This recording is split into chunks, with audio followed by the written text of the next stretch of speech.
Comment faire la différence entre mon mental et mes guides? Quand je canalise, j'ai l'impression que c'est mon mental qui prend le dessus. Ça fait plusieurs fois que je m'exerce, mais je n'arrive toujours pas à faire la différence. Oui, alors, là, je vais te dire une première chose qui ne va pas te plaire.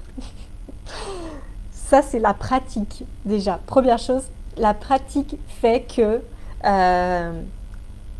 c'est en toi. Tu, tu discernes. Je ne peux pas te l'expliquer autrement. Je vais te dire d'autres choses après.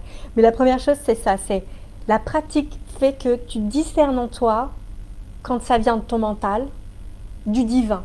Je ne vais même pas dire tes guides, je vais dire du divin. Et après, quand tu as émis l'intention d'être connecté à tes guides, tu sais que ce divin, ce sont tes guides.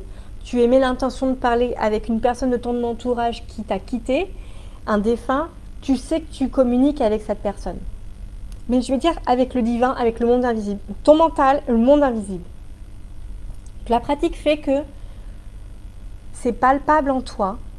Tu pourrais même pas toi-même l'expliquer à part dire tu sens la différence, tu sens la différence de vibration, de fréquence. Des fois, tu entends aussi que c'est une voix différente.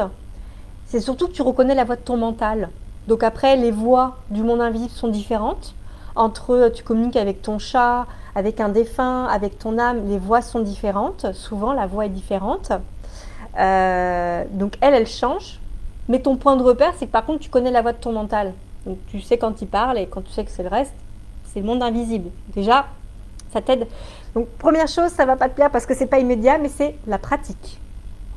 Ça, peu importe ce que tu voudras maîtriser dans la vie, on n'enlèvera pas la pratique. Ensuite, observe où se trouvent tes intuitions.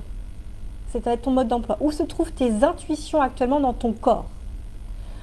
Quand tu reçois une intuition, elle passe vite en général. Quand tu canalises pas, la canalisation, tu as de la longueur. Parce que délibérément, tu te connectes et tu te connectes, tu restes connecté le temps que tu as envie, le temps que tu aies toute la conversation que tu as envie d'avoir.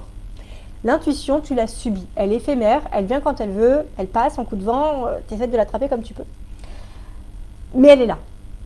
Donc la prochaine fois que tu as des intuitions, sauf si tu as déjà la réponse, la prochaine fois que tu as des intuitions ou une intuition, observe de suite, repense à ce que je viens de te dire, observe où est-ce qu'elle se trouve dans ton corps, dans ta tête, dans ton cœur, dans ton ventre, tu as des papillons dans le ventre, tu as quelque chose qui te gratte dans la gorge, tu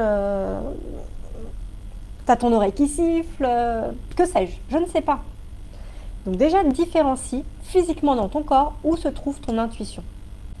Parce que ça va te permettre de différencier, avant même de pouvoir sentir la fréquence entre le monde invisible et ton mental, physiquement dans ton corps, déjà tu vas sentir d'où vient l'information quand tu canalises.